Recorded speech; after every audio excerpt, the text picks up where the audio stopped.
Nice. Let's get it going. Welcome to All Over 50 right. Starting Over. I'm Barry Edwards. And I'm Merle Garrison. Happy Friday. What day are Happy we at? Friday. Oh, it's October 9th already. Today Wow. is October 9th. It's big day. Beautiful day. What do you mean big day? Well, well, first off, this is odd. It's my brother-in-law's birthday today. That's not the odd part. He's 62 today. Happy birthday, Paul.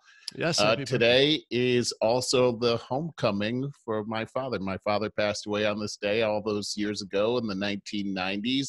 The odd part about this is my brother-in-law, Paul, his father passed away on my birthday. And really, that is bizarre. It is bizarre. The coincidence of that. Yeah. Here's another one. A reminder came up for me this morning that it's Laney Day. It is the day that Laney came back from the hospital those years ago, about 5 years ago. Do you remember that I was having you pray for her when I was at the animal hospital? She went through the surgery, had half her intestine removed, and I was literally visiting 3 times a day and holding her while she cowered under the desk, really out of it. And she came out of it, and we got another, I think, 2 years out of her. Never forget 3, that. I think. So anyways, I celebrate that because it was 2 weeks of living hell for all of us. That was a tough time. So it is a big day. It is a big day. Yeah, how about that? So another thing. Friday again, yeah. Yeah. And it's a beautiful Friday here again. October has been gorgeous here. It's supposed to be about 74 today and sunny. Oh, that's beautiful. It's asking a lot for nearly mid-October in Cleveland, Here it just cooled off yesterday. I'm hoping to have another cool day, but we've had days that have been all about 100 degrees. Yeah. How are the fires? Well, there's still fires happening. The sky still has ash coming out of the sky. There's nothing, close to me or anything imminent, but the skies are kind of yellow from all the smoke and everything. And, when I go out to my car, I park outside, there's ash all over the car. So, it's a constant reminder. It's quite a thing. Yeah. It's fall in California is like this. Fall means season. Ashes falling on your car. Yeah, it does. Right. Yeah, I have at the rental property, we have acorns this year. I get them about every other year, and they are gigantic. They're like golf balls. Yeah. Oh, my gosh. I end up filling like 8 lawn bags full of them on those years when I have them. And they're heavy. 8. Holy They're like, they got to be wood. They got to be 60, 70 pounds each. Yeah, it's like a bag full of wood. Yeah, and if I leave them out there, I got 3 guys, renters in my house right now. They'll come out the back door and be like, whoa, because it's like golf balls all over the backyard and patio. Right. It's like Home Alone out there. Yeah, no kidding. Another big thing that just happened the other day, Eddie Van Halen passed away. Okay, that was shocking. That was another one of those news events that I found out from you first. You texted me with that. I found out within 15 minutes of everyone else. And, the news thing just came up. I was checking out the daily news and it just came up and I texted you right away. Well, I was bummed. Me too. I mean, boy, it in many ways, not like I knew him or anything like that, but we felt like we did a bit. I kind of did. And the man was really the epitome of youth. For me, when you think of Eddie Van Halen, you think of this young guy with long hair and smile, with that smile on his face. I mean, it wasn't just a smile. He had like the open mouth, like it just looked like he was having so much fun. Oh yeah. While he was just shredding that guitar like no one else. He reinvented the guitar. And he made the biggest impact on our generation. So younger people just can't understand. I mean, you'll have your own influencers that are different that we won't understand. But the mark that Eddie left on our generation was unbelievable. The 80s, every guitarist just tried to play as fast as they possibly could because of Eddie Van Halen, but nobody had the aesthetics that came out of it that Eddie did. Well, what an amazing group Van Halen was. Dynamic. I remember when I first got into Van Halen, it was when I was in 8th grade in Yeah. 1979. They'd come out with their first album, and That was it amazing, that really album. was. It really was. I Yeah. heard that they really pretty much recorded that whole album in one take. It was amazing. Really? Yeah, they just had it. Well, though Eruption, Eddie Van Halen's Of 2-minute course. solo called Right. Eruption. Now, I saw a special about how that was recorded. It was David Lee Roth talking about it on a podcast, but Mhm. it was recorded like Eddie just going in and doing some of his best solos over about 5-6 different times. And then he and the producers took the best parts of all of those and jammed them together. And then he had to relearn how to play it like that. On stage. Yes. Yeah, Yes. boy, So that's how that took had to be place. hard. A lot of records were done that way. I lived in New Jersey during when I was in 8th grade, and one of the first people I knew that liked Van Halen was a girl in my class named Sissy. And I thought about her that night, and I thought, you know what? I'm going to look her up on Facebook and see how she's doing. And to my shock, I looked her up and I found a tribute to her passing. She died of cancer, and it just, and Eddie Van Halen died of throat cancer. Yeah. And I found out he was 65 years old too. And so 65. It's young today. Well, it is young today, but of course, in my mind, he's that same guy from the 80s that is forever young. Yeah. And then I started thinking, hey, you know what? I'm 54. And, I started to have this, the mortality thing. Yeah. It was like, how is this happening? How is time flying like this? And how did Eddie Van Halen become a guy old enough to retire? Yeah. That's all a very good question. We also have talked a lot about both our fathers passing at our age before. Yes. So we're already on borrowed time, I think. Think about it like that. I don't want to think about it that way. No, there's no need to. All night to get over that whole thing and just be like, there's no need to. No, everything's and good. Not to get too heavy so early, but if you check your faith, if you believe that you're going to a better place hereafter, there's no need to worry about it. Don't worry about it. So whatever happens, enjoy the day. And if this is your last day, tomorrow's going to be even better. So there is nothing to worry about. You're right. I mean, even the Bible actually says that. Paul in the Bible talks about, it's profitable for me to stay here, but if I go to heaven, it's a win too. So you can't lose on this deal. Yeah. Hey, so I wanted to just talk about, I'm still sitting here sweating. I just got out of the shower, and yet I'm still trying to get over the workout I just had. I got up a little late. It messes me up. I never set an alarm because I'm an early to bed, early to rise guy. But there's a lot of times I wake up in the middle of the night, have a hard time going back to sleep. It messes up my night's sleep often. So anyways, I still rely on that for the crack of dawn to get me up. But the days are getting so short. The mornings, it's amazing how fast that happens. So I got up at 7, which is really late for me. And I got to have my coffee and, get my blood going before I get up, watch a little news, all of that.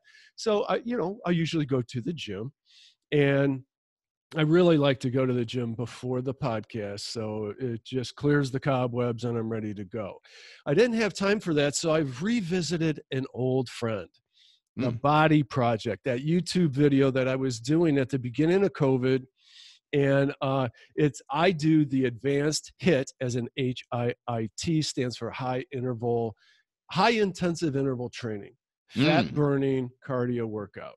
And I'm leaving a link to it in the show notes. I just encourage anyone, like, if you're still in a funk over COVID, as for me, what happens for me is I get most of my cardio for the last 5-6 months riding my bike. Right. I ride my bike to the gym. I just do some circuit training on the weights. I get out of there, ride my bike back. I'm so happy doing that. It's the best part of my day. Well, as it gets cold, I'm still doing that a lot because I have the bike jacket, and it's super light. $30 on Amazon. I got this amazing jacket. I wrote out the other day, it's 47 degrees out. I'm in my shorts, a t-shirt, but just this jacket and gloves on, and I'm Right. perfectly comfortable on my bike. So there is that, but it's got to be the sunny 47 degrees. I was going to say 47 doesn't sound all that There's great. a lot of different 47s. Yeah, there you're could be right. bone-chilling 47s, Right. Yeah. a little bit of wind. I think high and low pressure may have something to do with it. I'm not sure. But there are warmer 47s and there are colder 47s. Right, right. There's So that anyway. 47 degrees when right after winter time where it's like, whoa, it's so warm out there. Yeah, exactly. Well, your blood is thick or whatever. Yeah, right, whatever. right. But I wanted to just mention that if you're like me and you just get bummed out, struggling with the idea of, damn, now I got to drive to the gym, get on whatever hamster wheel of choice for 15 or 20 minutes for your cardio, and then do the workout. That really depresses me. So I'm thinking about getting back to doing, I like this YouTube video thing that I do. And then so I could do that first and then head to the gym and just knock out this little bit of circuit training and come back home and get on with my day. So I'll leave the link in the show notes, but I have to say, I normally just go into the yoga room, a couple rooms away, our beautiful yoga room, which You have a yoga room. yeah, it's on the second floor. It's a spare room. It's really nice, and it overlooks the backyard. You see the neighbors. It's beautiful out there. The view is beautiful. It's a very sunny room. But I go to set up in there, and Lisa's like, "I'm gonna work out in there." Like, oh man, I had to go in the basement, make sure I find a place where I'm not going to hit my head. The washing machine's going. She just put a load in there. So, there was that I had Down to the with. dungeon. Exactly. So I had to deal with that. But anyways, Right. I did have a great workout. It's such an intensive cardio workout there. Like I said, I'm still sweating. Try it. And you can do beginner, intermediate, or advanced. I started with the beginner. Do that. You're going to be hungry the rest of the day. Watch. So go ahead. If it's a way to get by COVID, I highly recommend it. Hey, that's pretty cool. I like that. We got a lot to talk about. I certainly have a ton more, but I wanted to ask, how did your weekend go last week? Do anything cool? How was this week? Yeah. My weekend was fantastic. I had a great time. I of course got on my Harley and went on a ride. My brother and I have this place that we're meeting now on our motorcycles called the Old Place, and they have great coffee there. They've got this breakfast burrito with steak in it. It's probably the worst thing for you, but oh my gosh, is it ever good. California is known to have the best burritos. And this is in sort of a country kind of area where there's no traffic or anything, and you're in the middle of the mountains, and there's just beautiful country all around. There's peacocks there. The last time I was there, or one of the last times I was there, a big peacock came right up to me.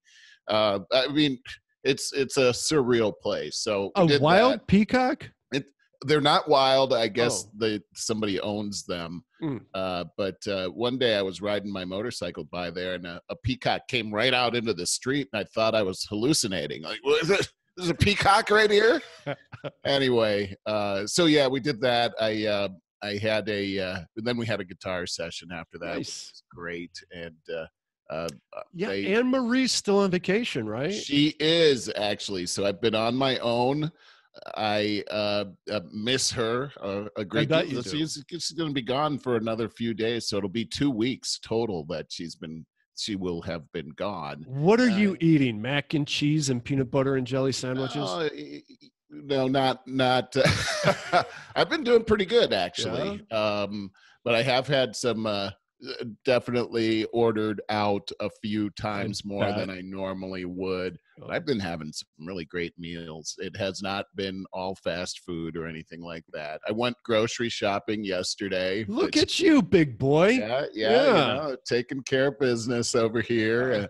but this is a time where I have actually been doing a lot of reading after hours and playing my guitar and going on long walks and riding my bicycle. So a lot of stuff like that going on. Nice. Riding my bicycle once the sun goes down, because it's been like 100 and some degrees every day. Oh, right. Now, what time is the sun going down there? It's about 6:30. Yeah. See, and that's the time that I have to head in my opinion, by about 5:30 or 6, because it just starts getting cold. Oh, really? And dude, I do not like riding in the dark. Never have. I got the lights and everything, but I don't like riding in the dark for safety reasons. Yeah, I don't blame you. I don't blame you. You know, it's something to pay attention to. You'd first be very lit up, but also choose the roads you're going to ride on. Kind of I have a hybrid bike for a very good reason. It's mostly a street bike, but with the straight bars, because I don't like bending way down like that. But I do not hesitate to jump up on a sidewalk. I really don't. When the two cars are coming and you start getting squeezed, I don't bother. I mean, it doesn't bother me one bit to jump up on a sidewalk. Boy, it sure does bother some people, though. Like, I jumped up here on a bicycle. Yeah, well, in California, it's probably even worse. Sidewalk people. Everybody's a vigilante out there, you know? You got something to say. Interesting thing on a walk the other day. I came across this couple and the sun had just gone down and they were freaking out. And I'm like, what's going on over there? And they said this big bird had just swooped down and flew right over their heads and then flew up in the air. And then there it is right there. It was only a few feet away. It was a ginormous crow that just dropped dead after it swooped down on them and then flew up and then dropped dead right front of them. I have no idea. I bet it was a really weird. It was sort of like it reminded me that it's Halloween time. Ooh. And I got the heck out of there. Yeah, it didn't seem like a good thing was going on there. There's birds falling out, black crow birds falling out of the sky. I bet you guys are not having Halloween, right? First they said they were not going to have it, and then a whole bunch of people protested, and I guess they're going to have some form of it somehow. You know, the whole time I've lived here, there's not been one trick-or-treater to come to my door. Wow, really? Why? It's odd. You would think that you could kill so many birds with one stone where you live, a bunch of townhouses. Yeah, it'd be so easy if you were a kid. You could just knock it out. You'd have a big, huge bag of candy, and all you'd have to do is just walk about a half a mile. But no, not one. And Anne Marie and I, we used to get all kinds of candy, and then no one would show up, and then we'd have all this candy that, of course, we would eat. Right. Oh, that's terrible. And so then it would be, well, just get a little bit of candy and let's see, because you don't want to be shorthanded. You don't want to be those people that give them pennies when they show, remember the house you'd show up to and they throw some pennies in your bag and you're like, if I recall, there was one that actually gave out silver dollars or something like that. Yeah. I'd love to have gone trick-or-treating and I would have hit them up like 50 times. Everybody did. They were legendary. Different costume. Sure. That's funny. Hey, I wanted to talk a little bit about, because there's a lot. We got a lot to talk about. And I don't want to shortchange anything, but I think this is important. Every year I prepare for SAD, my seasonal affective disorder. Oh. And it's a real thing for me. And you know that. I've talked a lot about it. And so every year I up my game and so on. So October, everything changes really quickly. The days get shorter and colder, like overnight, super quickly. And so one thing I did, if you recall, I started the year with dry January. I decided I wasn't going to drink during January because coming off the hangover of the holidays and everything and going into it's a bad way to start the year. January is such a hard month. And I just found out that the third Monday of January is found to be the most depressing day of the entire year. It's called Blue Monday. Oh, so think about January. So I decided, because drinking for me a few nights a week out on what we call my perch, the raised balcony out here, second floor balcony. It's a really beautiful area because it's enclosed by brick on all sides. I could sit out there and watch storms come in. You know, I've sent you videos. Yeah. Yes. Beautiful, And actually. so to have some drinks and a cigar at the end of the night, to me, makes things feel special, even at uh, the dark, depressing times of year. However, I decided I'm also going to do Sober October, so I'm now on my second week of that, because so I'm bringing in the dark months and cold months of the year, the depressing, the turning months of the year. I'm bringing that in a more healthy light, trying to find more productive ways to spend those evenings and develop better habits and attitudes going into this. And so I'm doing that. Sober October started on the Joe Rogan show because they were trying to get a fellow comedian, I think it's Bert Kreischer, who drinks a lot and is very overweight, very unhealthy. They all did this challenge together. And then they additionally would try to challenge each other to develop better habits of, I don't know, doing some classes, doing more working out during that month of October. And they would all talk about it all the time on the podcast. It became a thing. And I thought it'd be a good idea that I bring in this season that way too. So I'm on my second week of that. That's all cool, except Fridays are tough because I like to end the week. Friday nights, ending the week. Yeah, That sort of a tradition there. That's and so it's not bad for me to break that habit. And now additionally, so I wrote an article about this just the other day and put it out on social media. It's gotten a lot of traffic. And if you go to the homepage of either edwardscom.net or over50startingover.com, both, it is on both of them. You can scroll to the bottom, see the latest post. You'll find the article right there. It's kind of long. I detail out what I've been doing over the years to try to combat this seasonal affective disorder. Then I also detailed out my additional efforts this year. And at the top of my list for brilliant ideas to capitalize on this year is to do some volunteer work. And so I have already this week, I applied. I didn't think about it at the time, but COVID is making this difficult. Oh, yeah. Yeah. So, but I have, I did volunteer for Secondhand Mutts. It's a cage-free and friendly dog adoption center in Tremont. So, hey, if it's just walking dogs, I even said perhaps fostering, if I could get Lisa on board with the particular dog. Uh-oh. Yeah. This is leading to your next dog. You know that, buddy, right? I'm jonesing for that dog right now. I'm watching the rescue videos all the time. There's just some good ones. And when you start watching certain videos in YouTube, that stuff starts coming up in your feed like crazy. Yeah. I am watching these. Oh, this cute little dog with mange that they found alongside the road. He's been, homeless forever, apparently. And then they clean him all up and he gets really happy. And those are great beautiful. Stories. Oh my God, I love those stories. And there's nothing wrong with that. Yes, they're sad at the beginning, but they leave your heart so full at the end. So I'm cool with that. Agree. But I am jonesing for the dog. My problem is getting Lisa and I to agree on the dog because her only experience was with Lainey, our little beagle, who was a victim all the time. We would go for walks and dogs wanted to beat her up all the time. It was a real problem, the surgery, all that. And I still so heartbroken over Bowser, who passed about 8 or 9 years ago. Yes. But I never realized what a tank he was invulnerable up until he died. He was a tank. Tank is a good description of him. And so smart, smart. I really want a dog like that. So I've been on petfinder.com trying to find a hybrid of a dog somewhere in between that we can compromise on. It's really difficult.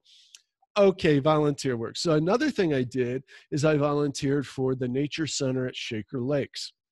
Oh, I remember going on a field trip there when I was a kid. Really? It was so cool, actually. Yeah. Beautiful. It's beautiful back there. It's kind of like, here in Cleveland, the metro parks are a big thing. but I wanted something close. Nature Center is right down the street. I would love to go there. I don't care if it's cleaning up the grounds, building new stuff, greeting people for activities. I don't care. I'd like to be part of it. So I Yeah, that volunteered sounds for that. cool. But Yeah, I'll good for bet you. you, Again, back to COVID again, though. But that's what I was going to say. Back to that, I bet you most of their activities have been canceled. So mm. we'll see. And finally, I also volunteered for Metro Health, uh, the division that is right down the street in Shaker Heights in Severance. And you would know that it's only a few years old. It's really a beautiful new facility. Oh, Um, so whatever it would be, helping out with people, the elderly that are there, I don't know. But again, if I would love in my mind, if there were 2 nights a week where I could do some volunteer work, where I'm doing some good, any of those three, or a mixture of those three, that would make me feel more purposeful during these dark months.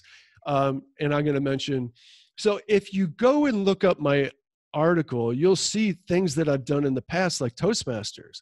Now, I would pay for the membership for the whole year, but I would only go 6 months out of the year when it got dark and cold out. And oh, what a fantastic thing to do during the darker right. months instead of sitting Yeah. around watching Netflix and stuff.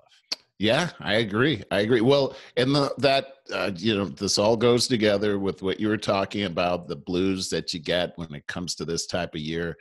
Helping other people, getting out there and helping, it just takes your eyes off yourself.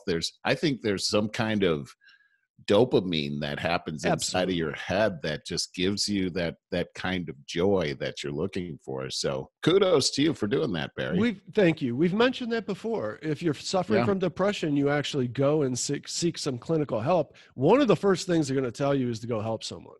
Yeah. Even if it's calling someone up that, your mother that you hadn't talked to in a long time. That's a form of help. Yeah. But I talk to my mom all the time. Sure, and I do too. And I look forward to those terrific conversations. So Me too. helping people means everything. We are Yeah. social animals, and we're socially independent. That's why cities are so packed and rural areas are not, because we tend to want to be where we can help each other. Well, and Barry, the thing is as you go through whatever trials that you're going through, this being one of them, there's other people out there that are going through the same trials, and whatever you've been able to overcome, you're able to help other people with. I got a call from my mom the other day, and one of our friends just lost his job. And he's about our age, and he was feeling just terrible. And she asked me to give him a call. This was yesterday. And I got to share with him just, here I am, a person that had gone through the same kind of thing. Yeah. And I tell you what, I mean, it blessed me to be able to use the experience that I had to help somebody else out. And one of the things I was telling him is, you're in the valley right now. You're not going to be in there forever.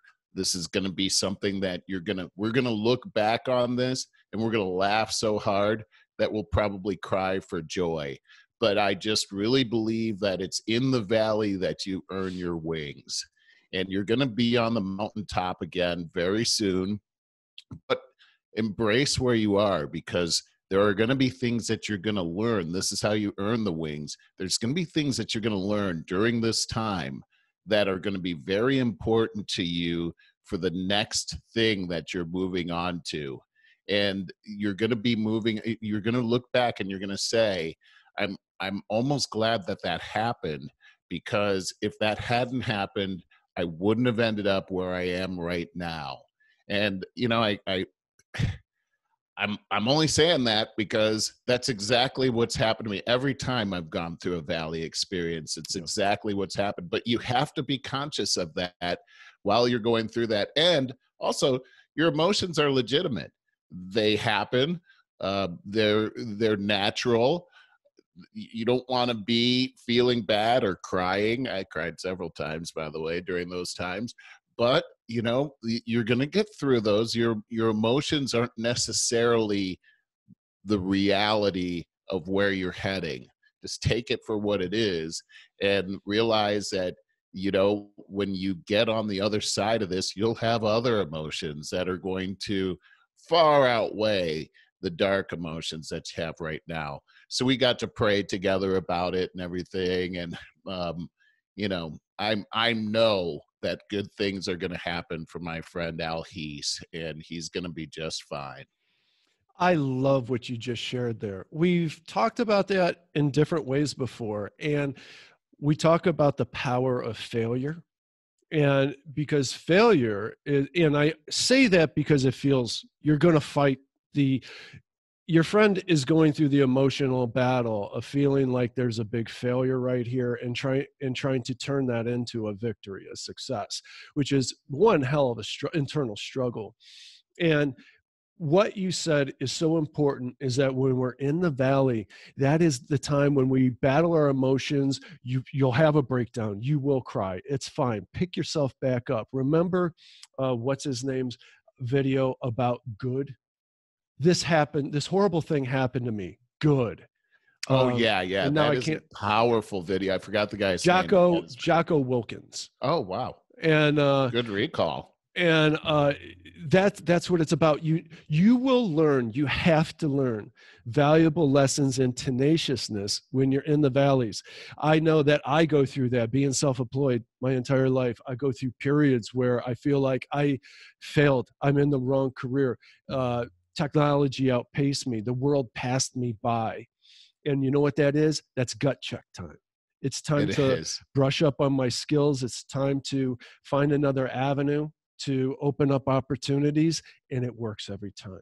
If you get over your depression or your feelings of sadness, your feelings of failure, and it's gut check time, you pull yourself up by the bootstraps, watch some inspirational videos, watch Jocko Wilkins' video, good, and get to it. Get up early in the morning and get started, and learn your lessons and put them into practice. I think, Merle, I think what you did right there was a huge service to everybody. Listen, you've been through so much. We go through it together. You've been through a lot of ups and downs in your career. I have too. It's just different. And remember that time, the worst time I would say is shortly after you got to LA and you went through an extended period of unemployment and you joined a group, and it was like, yeah. Just briefly tell us about that. Greater Los Angeles Professionals. I had I came to the bottom of the barrel when I was riding my bicycle down the street and some homeless guy came out, like he acted like he was going to punch me in the head, and I skidded to a stop and I was like, come on, I would love it. and he cowered away.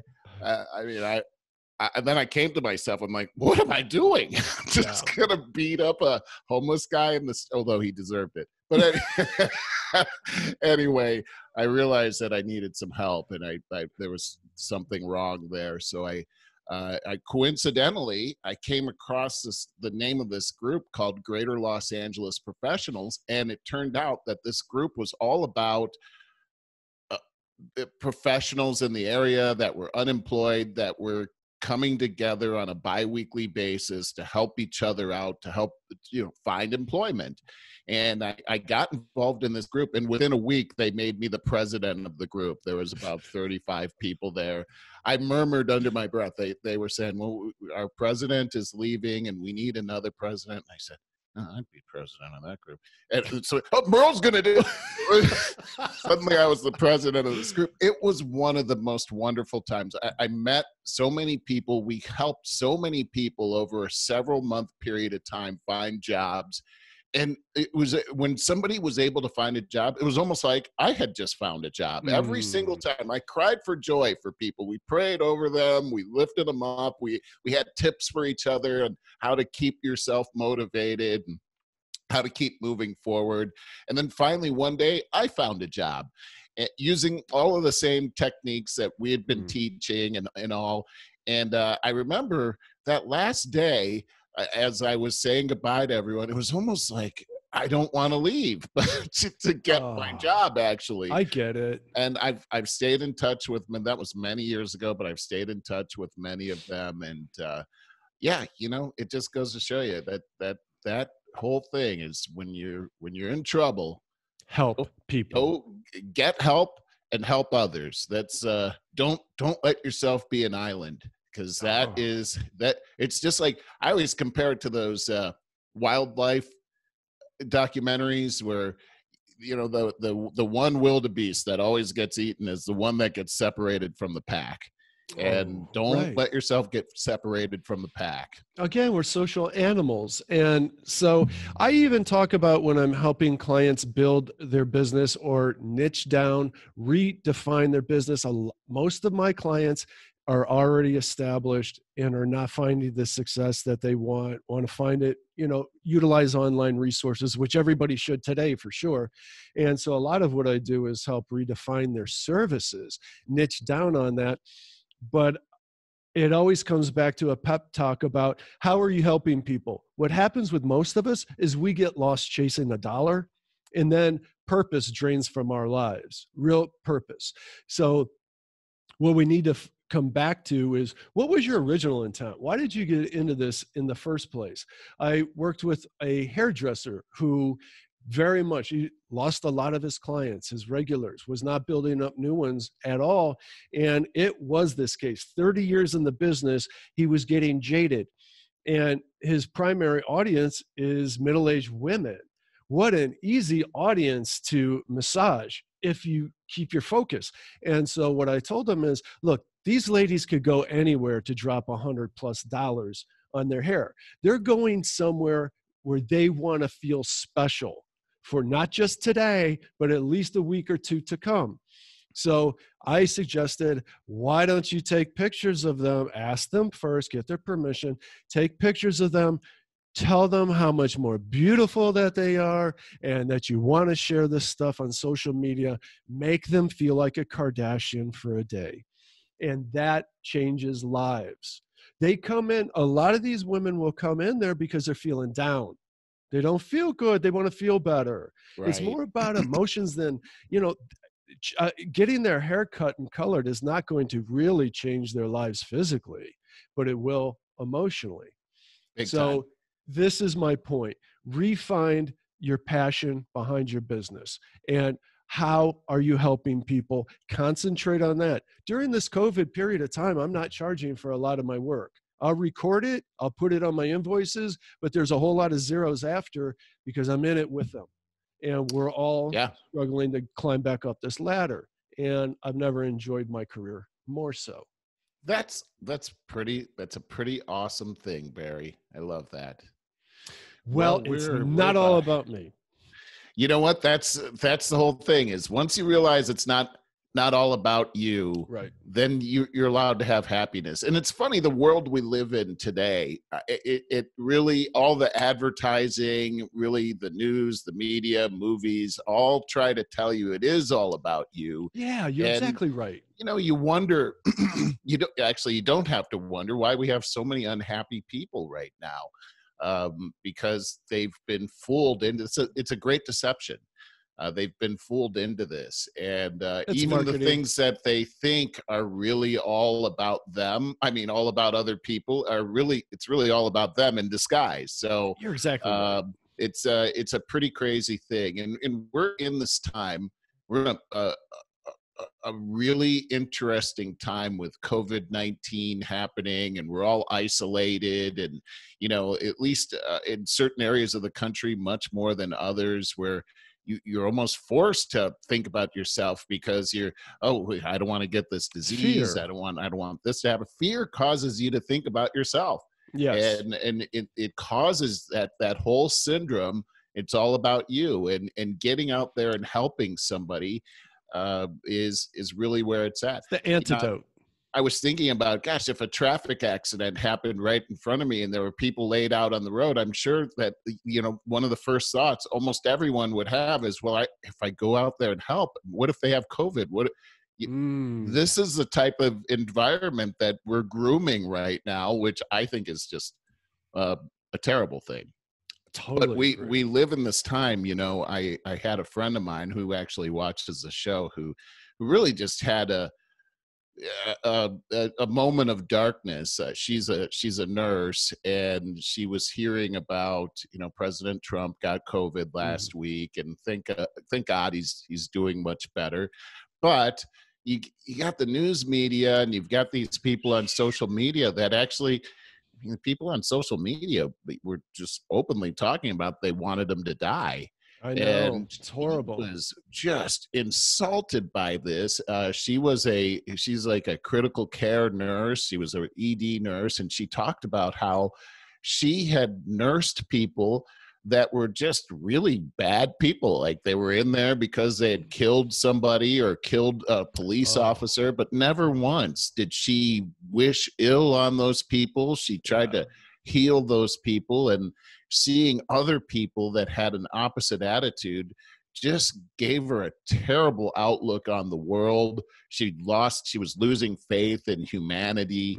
I get it. And just really felt this darkness. And I was encouraging her over the week to let her know, you know what, we're being inundated with these kinds of messages all around us, but I really don't believe that most people out there have those sentiments. I really believe that most people have a good heart out there. We're just not seeing that. It's not the popular thing. People are not flocking to social media to share positive for the most part. They're motivated by the negative side. Fear. And don't let that be your picture of what humanity is. I just don't believe it. Yeah, get the hell off of there. Yeah, you know what? That's exactly what she said. She was taking a break from Facebook. Yeah, Facebook is the worst, man. I mean, Twitter's a close second, but I think Facebook is the worst because it's long form.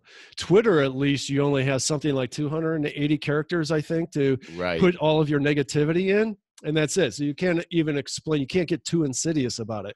Whereas Facebook, you can go on and on and on about it, and people get addicted to it. Yeah, I don't really understand that. Like, you feel bad, so you go to Facebook and you write all this negative stuff down there and you put it out there. Don't do that. We were talking about this last week. You protect your social profile, because anybody can see that, especially if you're going to one day be looking for a job, which pretty much all of us are going to be. Sure. Your prospective employer is going to pull that up, and they're going to see all this stuff and that you just put out there. Absolutely. Don't do that. Not only that, it's not helping you, and it's not helping anybody else. That's the truth. But not only that, but we talked about it, I think it was last week too, is that even with your anonymous accounts where you're logging into the Daily Mail or whatever blog, even the sports stuff, I do that as well. Even if you're anonymous, and this is the challenge, this is what we need to grow up and go through, because social media is in its adolescence at best, and it completely looks like it. So you got a lot of bullies, 50-year-old bullies on there that are acting like children that didn't get enough discipline and attention, that are parents, by the way. A lot of them, I see such ill behavior from these people. But even under anonymous accounts, if you want to get all primal out there, you're still bringing that negativity back on you. You can't wait to go on and see who bid on it so that you can get back and dive right back into that negativity. I totally agree with you, man. It's horrible. That's the heroin of the whole thing. It's like addicted. You put it out there, and then you just, I wonder what somebody's saying something about this, and you go around with this chip on your shoulder all day long, maybe even for several days. But I see it. It's a terrible situation. It's a phenomenon. I mean, it's really amazing. We're running out of time here. Oh yeah, and I'm bypassing a lot of what I wanted to talk about. We'll talk about next week. That's fine. Go wherever you want. I saw something in your notes talking about court packing, and this was oh right, I wanted to ask you what that was. Yeah, it's really important, and this came up during the vice presidential debate, and it came up during the presidential debate last week. And I think that people need, if you don't know, I thought it was interesting that you had a question question on court packing because this is a very serious subject, and it has to do with what kind of government do we want? Do we want a government of the people, for the people, and by the people, or do we want an authoritarian government? And this is what court packing, this is really the main subject of court packing. And here's what it is. And this really came up during the FDR administration when he came up with the New Deal. Surprising and strange that we're hearing things about the Green New Deal. And here it was FDR that came up with the New Deal. The New Deal, we were taught in high school that this is what saved America. It's not. It's actually what prolonged the Depression. And even the people that were a part of the New Deal back in the 30s are admitted in their memoirs that this extended the Great Depression and probably compounded it exponentially as far as time goes, that we could have gotten out of it much sooner. So FDR would come up with these programs. I'm still not sure what the definition of court packing is. Let me get to you. That's okay. where I'm going. FDR would come up with these programs, and the Supreme Court would say, nope, that's unconstitutional.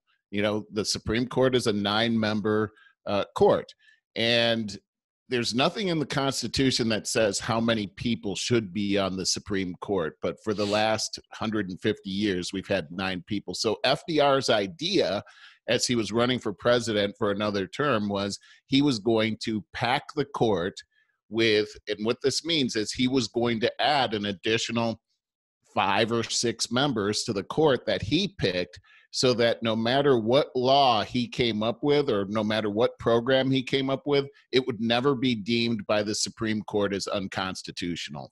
Whoa. Okay, so what does that mean? That means that authoritarian government is what that means. Unharnessed. Unleashed authoritarian government, that the government no longer is of the people, by the people, and for the people. The people have no say any longer. They can do, once they get in office, they can do whatever they want. And so now we have this situation that we have a vacancy in the Supreme Court right now, and constitutionally, the president has the right. In fact, it's his responsibility to appoint a new Supreme Court justice. So they have Amy Coney Barrett. Well, Amy Coney Barrett is a Catholic. And what this does now is, for the first time since the FDR administration, there will be more conservatives on the Supreme Court than liberals. And they're very concerned now that this will have an effect on Roe versus Wade, and it will have an effect on Obamacare. Because remember, it was very controversial when Obamacare made it to the Supreme Court because it was a closely divided vote, but it was all over. Remember, is it a tax or a fee? And they'd call it a tax in one regard or a fee in another. And the Supreme Court Chief Justice said this will fundamentally change the relationship between the federal government and the people. It has everything to do with the Commerce Clause. I'm getting into the weeds here. So what they are not talking about, or what Harris and Biden won't talk about, is the fact that, are they going to pack the court? If Amy Coney Barrett gets on there and Joe Biden and Harris get elected, they will add additional members to the Supreme Court so that it will counteract the balance of power in the Supreme Court. And Joe Biden has already stated that if they try to overturn Roe versus Wade, that they'll make a law to enshrine it as law. Well, that's the way it's supposed to happen anyhow. The whole abortion issue was something that was done through the Supreme Court. It wasn't done legislatively. And our laws are supposed to be, the law of the land is actually supposed to come through the legislature, not through the Supreme Court. But the left has actually used the court system to enact laws for decades now. And they've used it effectively. Now they're suddenly threatened by this. And this is why Joe Biden and Harris will not answer the question, will they pack the court? They've actually said it, but then when the press asks them about it, they won't actually admit it. I saw that. That's scary. I'm glad that you defined it as such. It's what I'm surprised about is in the Constitution, why does it not limit the number of people that can be in, was it the Senate? In the Supreme Court. In the Supreme Court. Why doesn't it limit? You're saying that they can just put additional people in there? There's no number in the Constitution as far as how many people the Supreme Court actually would hold. And so it's always been done through precedent. At one time, I believe we had 7 members, and then about 150 years ago, they added 2 more members to the Supreme Court, and it's been that way ever since. And so a big part of our legal, now everything's not in the Constitution. The Constitution is only about, we run an entire country, the richest country in the entire world, the superpower of the world, on a 6-page document. No, I understand it. You're amazing. right. So where would that kind of a law and restriction be? Certain, not the Bill of Rights, that has to do with individual rights, but where would that kind of restriction come from? Where would we put it? If you're talking about, I'm not sure what the question is. If we came to our senses and saw, wow, there's a giant loophole in our entire political structure. Oh, yeah. Let's plug that dam right now. Yeah, I understand. Where would they put that law? That would be an amendment to the Constitution. So the Bill of Rights are 10 amendments to the Constitution. So it would be a part of that as well. Oh, okay. So yeah, you were Sounds right. like it'd be a good one. I think you're right about that. And maybe that's something that we should think about. But here's something interesting that came out in the vice presidential debates. And it really made me angry because, pardon me, like I said in the last show, Abraham Lincoln's sort of a hero of mine. And they were talking about court packing. And Mike Pence asked the question, will you and Joe Biden choose to pack the court? And she came back and said, okay, let me give you a history lesson. And I got to say, she had such a, for me, I don't know, there's such a loosey-goosey history lessons too. Yeah. And okay, so here's the history lesson. It was that Abraham Lincoln at the end of his first term decided, because the Chief Justice died. And this is the same Chief Justice actually that was prominent in that whole issue of slavery. And he actually made it law of the land through the Supreme Court. It was the Dred Scott decision, which really was the impetus for the Civil War. Anyway, he dies in October 1964 as Lincoln is running for re-election. And so Kamala Harris says that Lincoln decided it wasn't right to replace the Supreme Court justice with only a month before the election, and we should let the people vote and decide who's going to fill. Well, Lincoln ends up winning the next election, and he fills it. But that was a complete lie. That is not what Lincoln did. He did not replace the Supreme Court justice before the election, not because he thought it wasn't right. It was because the Senate wasn't in session. The Senate has to approve the Supreme Court justice. So the Senate wasn't in session. And that's why he didn't appoint a Supreme Court justice. It had nothing to do with what she was saying that it did. There's no history whatsoever that supports or corroborates what she was saying. And the whole reason he didn't appoint somebody before the Senate was in session was because he was running for president. And if he would have selected somebody beforehand, then they would have been able to use that as judgment on should we vote for him or McClellan. That's who he was running against. And so as soon as the Senate was back in session, which was in December, and now he had already won his election, he appointed a Supreme Court justice. It was Chase, and he became the new Chief Justice. The fact of the matter is that even after the election, during that lame duck session, if Lincoln had not been elected, he still would have been the president back then until March of the following year. He still could have selected a Supreme Court justice. Many presidents have over our history during that lame duck session, during the transition. He's the president until the end of his term. He's responsible even up to the last day of his presidency. He can actually appoint a new Supreme Court justice. And the history is every time that's happened, every single president has done that. Mm, hmm. Well, I'll tell you what, could not get through more than 10 minutes of that debate myself. Really? I could not. It was, Well, tell well, me. I've been through so much of the manipulative headlines for the last couple of weeks, and they're ramping up and ramping up, and they're so bad and they're so negative and just completely manipulative. So I wanted to see how Pence was. I know who Kamala Harris is. We'll get to that in a minute. But Pence, I wanted to see how he handled himself and everything. And I've come to a complete conclusion. He's the product of our alien technology that we've seized. He's a robot. He's an absolute robot. He's a hybrid. He's very well programmed. He literally said all of his lines as they were conditioned to come out. So I thought that was pretty strong evidence of that. Then you got Kamala Harris, who I am quite sure she's the product of what money can buy from Hollywood with today's prosthetics and makeup. She's Hillary Clinton in disguise. Sure. She absolutely is. And she's so damn power hungry that she knows that she is going to be president if she, that she slithered her way onto this ticket, and she will manipulate Biden until the Clinton cartel takes them out, within a year. So that's what I got out of my 10 minutes of watching the debate. Yeah. I know everything I need to know. I thought that Pence handled himself really well, to be honest with you. I think that President Trump should take lessons from Mike Pence because he didn't interrupt Kamala Harris.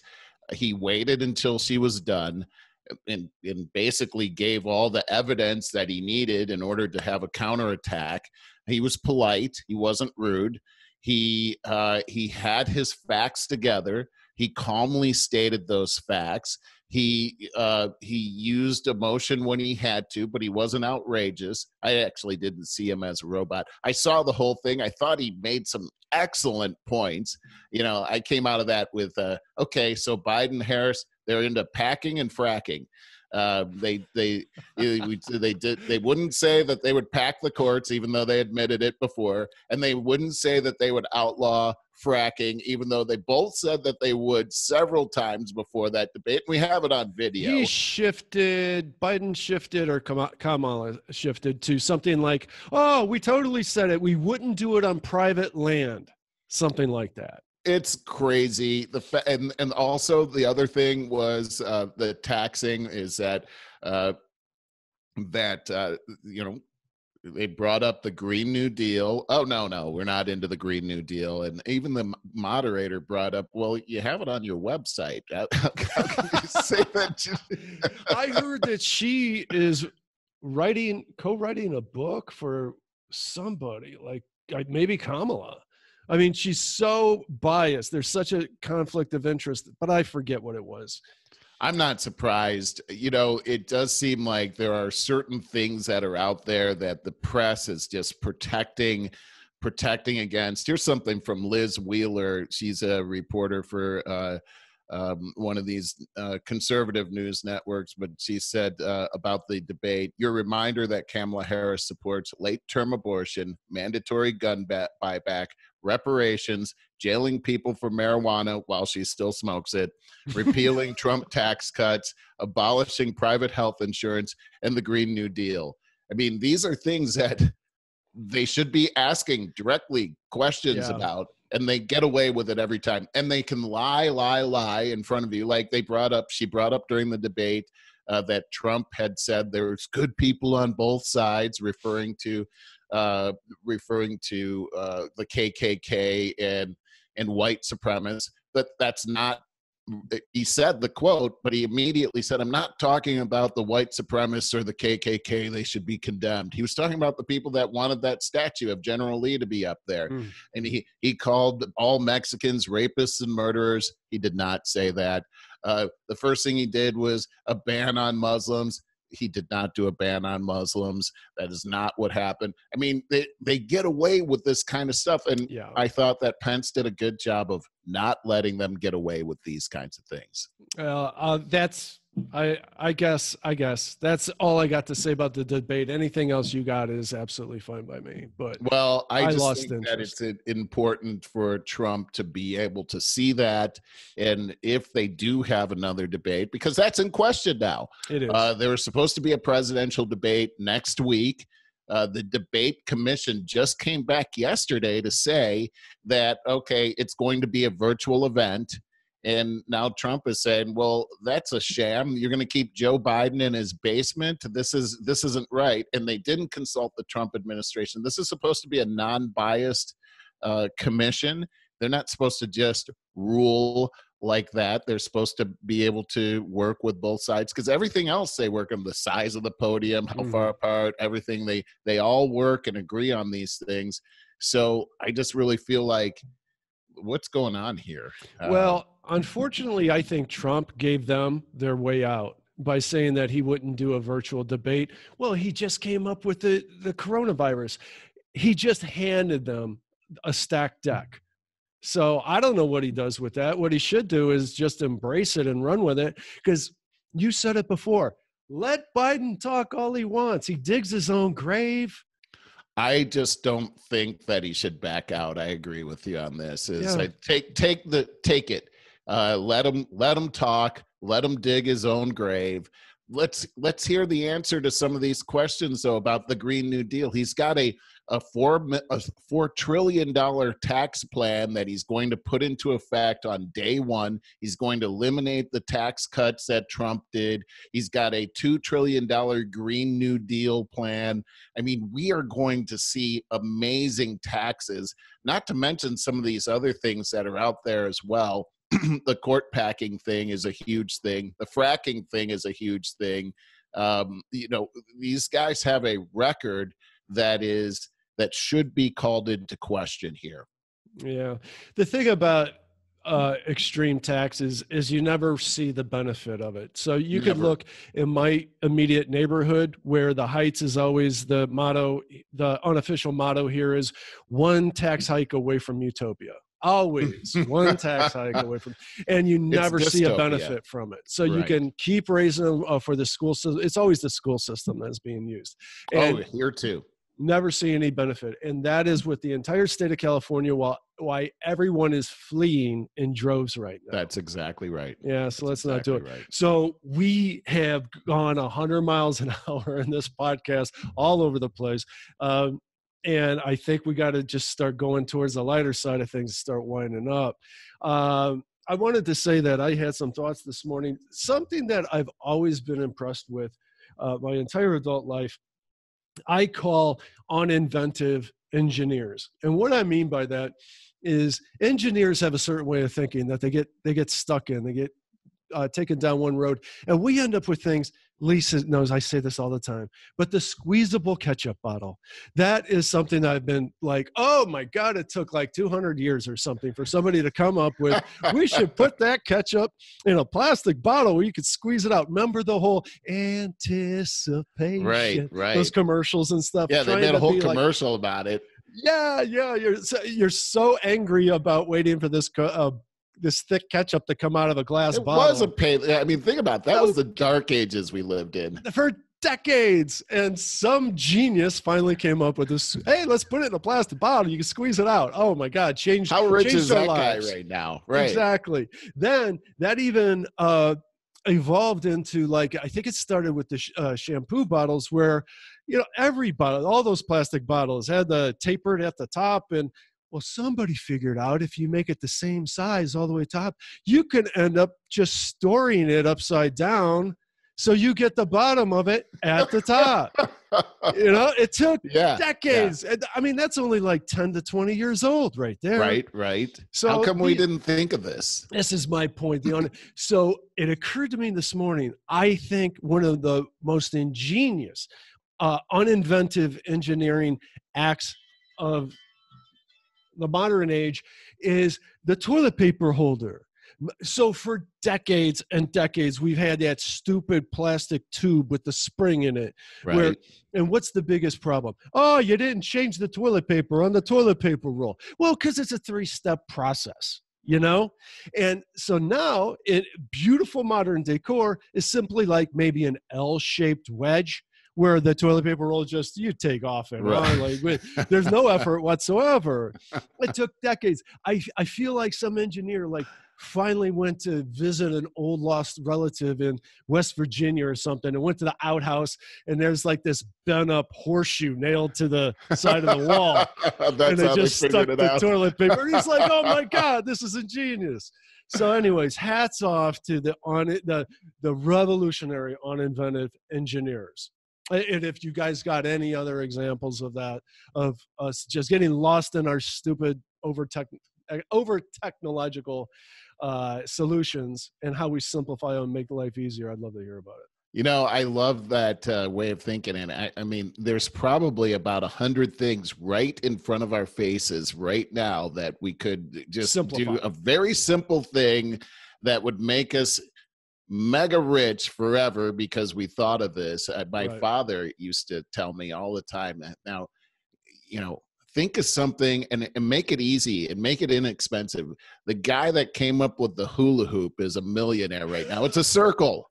Right. You know, I mean, I'm like, yeah, that's right. How about the guy with the Frisbee? Another circle. Oh, I love a Frisbee. I know. And think about it. So there's more things out there like the toilet paper roll thing or the ketchup, the squeeze ketchup thing. We should be thinking about this kind of stuff all the time. Why make it so difficult? Yeah. You know, even the toilet paper thing came up with this whole Facebook dilemma for years about, do you want it to come off this way over the top or under the bottom? I don't know, man. I think it's a big success when the toilet paper roll is actually there after you get started. I'm just happy it's there. Just happy it's there. Right. Right. Hey, you got anything to add? Any parting words? I don't actually, except for, hey, this was great, man, and I'm looking forward to the next one. You can't wait either. So share our video, please, and go to Over 50 Starting Over, sign up for our email, and you will get all this valuable information dropped right to your email box. You could even like our Facebook page from there, where we put lots of valuable content. Merle, love you, brother. See you next week. Yeah, see you later, Barry.